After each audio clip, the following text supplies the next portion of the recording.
Pour une première tentation wagnérienne, découvrez Tannhäuser de Richard Wagner au Grand Théâtre de Genève, du 21 septembre au 4 octobre.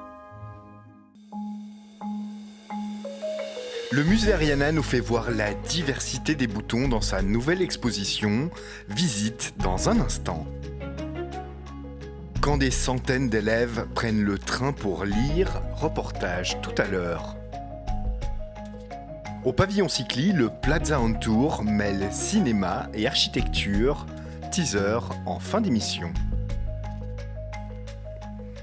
La culture à Genève, c'est culte. Il est présent sur les chemises, les pantalons, les vestes et tellement d'accessoires. Et pourtant, il sait souvent se faire oublier. Au musée Ariana, plus de 300 boutons en céramique et en verre nous plongent dans l'histoire méconnue de cet objet aux multiples facettes. Les exemples qu'on a réunis pour cette exposition couvrent du XVIIIe siècle jusqu'à nos jours, avec deux périodes phares pour ce qui est de la création en boutons céramique et verre, donc la fin XVIIIe et la première moitié du XXe siècle. Dans ces 12 vitrines qui peuvent rappeler les galeries marchandes nées avec l'essor de la révolution industrielle au XIXe siècle, des boutons dialoguent avec des pièces de la collection du musée. Soit réalisés par les mêmes personnes, les mêmes manufactures, ou qui renvoient à une technique en médium qui fait écho aussi au niveau formel avec les boutons proposés dans la vitrine. Donc par exemple, juste à côté de moi, on a deux boutons d'Edmond Lachenal, des boutons qui renvoient à une réponse Art Nouveau à la révolution industrielle. En dessous, une gourde réalisée par la même personne. Des boutons provenant du musée suisse de la mode d'Yverdon-les-Bains ou des musées de la ville de Paris et de collections particulières qui racontent la diversité de cet objet en Suisse et en Europe. Dans cette vitrine sont réunis tout un ensemble de boutons liés à la production de la designeuse Elsa Schiaparelli qui, dans sa réinvention du vêtement, intègre le bouton comme objet et accessoire de choix. Et donc elle va réunir autour d'elle plusieurs ateliers, plusieurs créateurs, créatrices, dont Robert Bonfil, Lynn Vautrin, mais également des figures comme Jean Cocteau, dont on voit un petit bouton ici, qui dialogue avec une assiette, avec un de ses dessins édités qui est dans les collections du musée.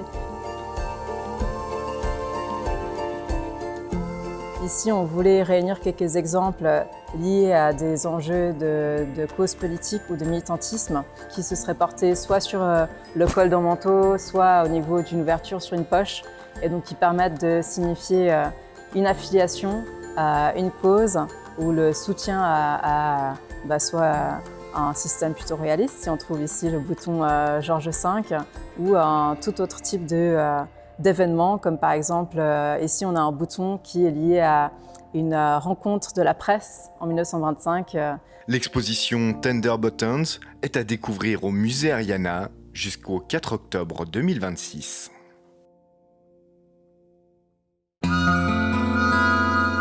Sur le quai de la gare Cornavin, un groupe d'élèves monte dans un train.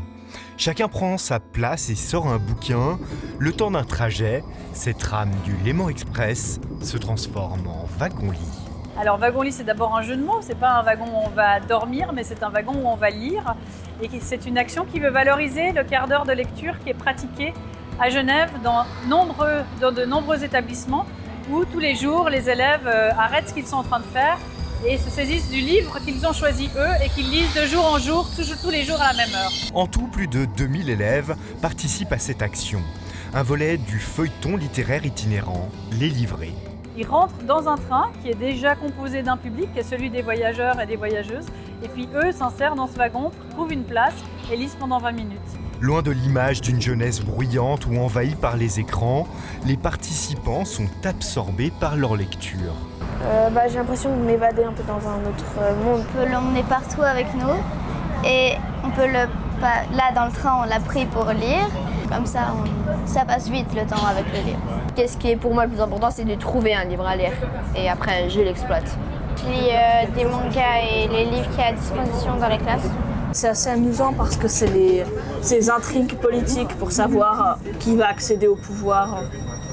C'est une espèce de Game of Thrones. L'Ansidachère.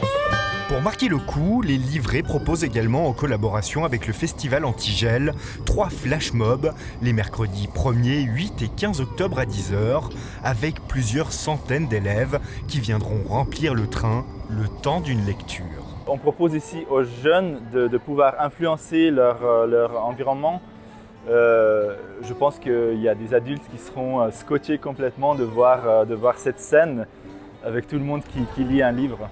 La lecture, une pratique pas si individuelle. On partage quand même nos expériences, les meilleurs livres qu'on a lus, on passe nos vieux livres à nos enfants. Donc c'est un super outil de partage et c'est physique. Alors les enfants, on va descendre au prochain arrêt. Alors que le voyage touche à son terme, ce n'est pas la fin de l'aventure. À la gare d'arrivée, les élèves ont rendez-vous avec une personnalité culturelle genevoise pour évoquer son rapport à la lecture et l'importance du texte dans son métier.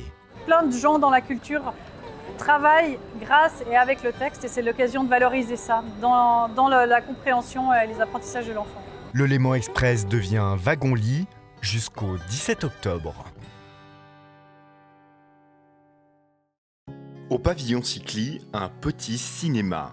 Cette structure en bois rappelant les abris de tôle ondulée sert de cadre au projet Plaza on Tour.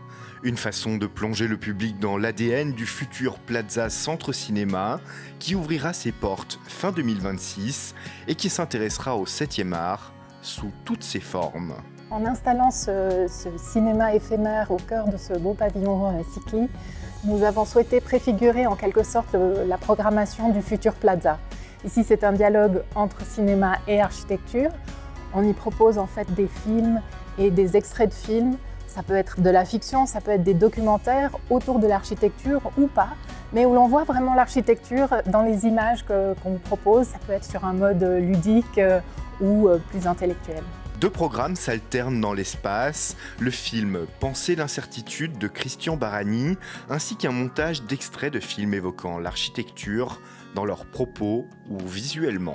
Le format était particulier parce que là, le challenge, c'était vraiment de raconter une histoire à travers des fragments de films et d'essayer d'être, si possible, de se rapprocher le plus possible d'une forme de diversité, de points de vue différents, variés, des regards assez différents, de différentes époques aussi, parce qu'il y a l'idée c'était d'aller piocher dans des films plus anciens, des films plus récents, du documentaire, de la fiction, y compris des fictions grand public qui parlent à beaucoup de personnes, et puis des choses beaucoup plus confidentielles. Une œuvre de 140 minutes à découvrir en entier ou par petits bouts.